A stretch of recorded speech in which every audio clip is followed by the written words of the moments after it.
Hello everybody and welcome to Odd-elicious with me, Shock16.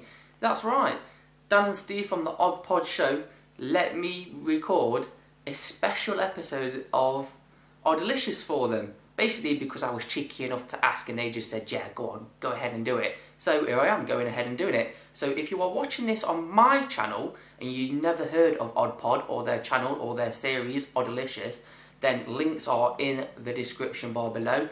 And there'll also be a link put up at the end of the video. Yeah, Oddpod is a great channel. They review everything retro, toys, video games, TV shows, and of course even retro food. So why not go ahead? If you like nostalgia, you'll like Oddpod. However, if you're not watching this on my channel and you're already on the Oddpod channel, then hello to all you Oddpod viewers. So, without any further ado, what I'm going to be reviewing today is none other than Pop-Tarts. Get up, get up, get up! To Kellogg's Pop-Tarts, put them in the toaster. Keep up, up, high. Revolution, how's your breakfast? Give him a shot. Real fruit flavors and a chocolate one too. Kellogg's Pop-Tarts, so hot they're cool. Now the flavour of Pop-Tarts, what I'm going to be reviewing is none other than blueberry flavour Pop-Tarts. Why blueberry flavour Pop-Tarts? Well, I'm glad you asked. Let me give you a little bit of history on Pop-Tarts here in the UK. Now, in America, Pop-Tarts have been out since the 60s. I don't know if they was popular in the 60s. I know they was really popular in the mid to late 80s. But here in the UK, we didn't really get them until the early end of the 90s. So, yeah, in the 90s when they was first launched, they was very big, very popular. Lots of hype around them when they was first launched.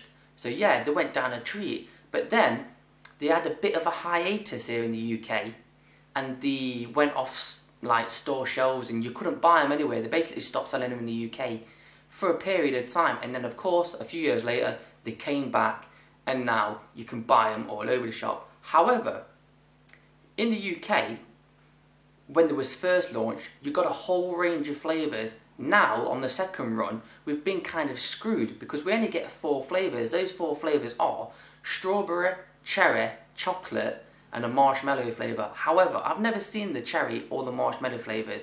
I've only seen the chocolate and the strawberry ones. So yeah, make of that what you will. But in America, they have like 30 something different flavours, and that don't even include the special edition ones or the seasonal special flavours. So yeah, we kind of got screwed. But one of the flavours that you could originally get in the UK the first time round in the 90s was blueberry flavour. So yeah, I was a little bit peeved when they stopped selling these, because this used to be one of my favourite flavours. So yeah, I haven't had blueberry ones since the early 90s.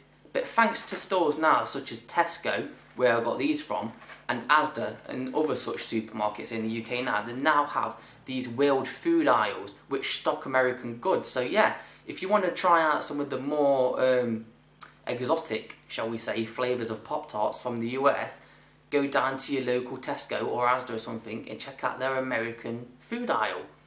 So yeah, they might cost you a little bit more because they are imported from the US, but it's well worth that extra little bit of moolah just to taste some of the other flavours. Maybe you're like me, maybe you've got a flavour that was released the first time round and can no longer get.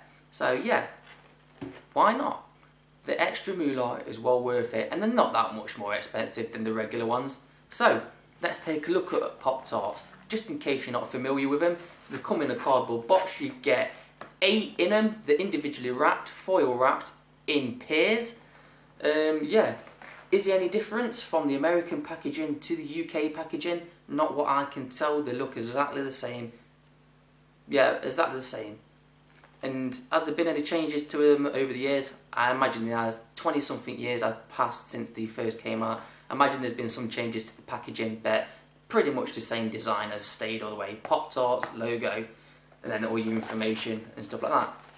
The only difference that I could find between this packaging in the US and the packaging in the UK is that these are distributed from Kellogg's in Missouri and ours are distributed from Kellogg's in Manchester or something like that. So yeah, the only other thing that I did notice on this packaging is, for some reason Tesco decided to stick this nutritional sticker over the part of the box that already has nutritional information on it, which makes me ask, does US nutritional guidelines fall in line with UK nutritional guidelines, or is it just for another reason? It just seems weird why they would stick a nutritional sticker over something that already gives you nutritional information. Makes no sense. Anyway, that's them. So yeah, we'll open up. Like I said, wrapped in pears, in foil. If you've never seen a Pop-Tart before in your life, which I very, very much doubt, what is a Pop-Tart? It's basically just a pastry that goes into your toaster. So yeah, pastry on the outside, frosted icing on the top, and inside you normally get a soft, fruity or chocolatey or whatever flavour you've gone for. Flavour, of course, flavour. Inside, that's what you usually get inside a Pop-Tart. So there's only one thing left to do. Let's go to the toaster and toast these bad boys up. Hold on a minute. Pop-Tarts microwave instructions?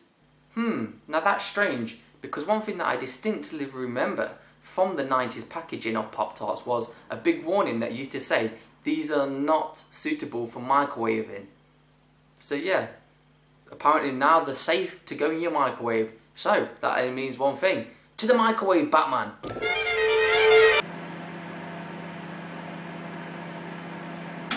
So here we are with our piping hot Pop-Tarts. There's only one thing to do now. Taste tester. Here we go. Time to relive some of that blueberry goodness from the 90s.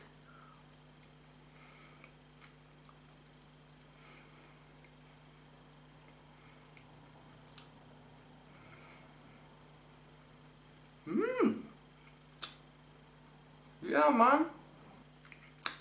So now you're probably going to ask me some questions. What do they taste like? In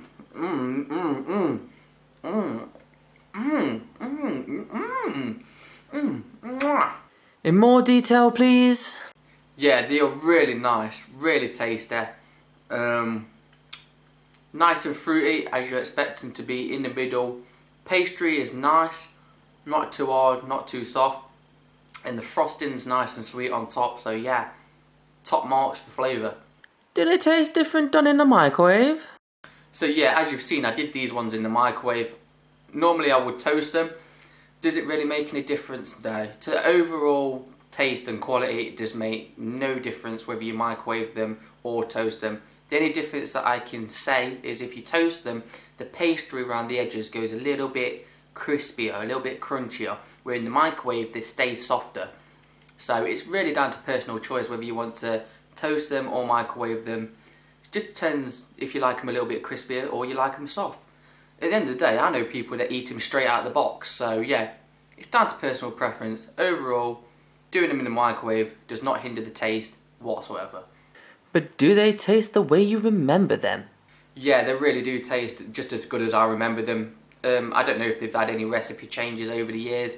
Probably have, like most foods, where they introduced the new recipe or whatever. But yeah, 20 years plus past since I've last had blueberry flavour, and they still taste exactly as I remember them to taste back in the 90s when I was a kid. So yeah, they've not disappointed in any way, shape or form. Hey! So there you go guys, that was my quick review of blueberry flavour Pop-Tarts. Have you ever had Pop-Tarts?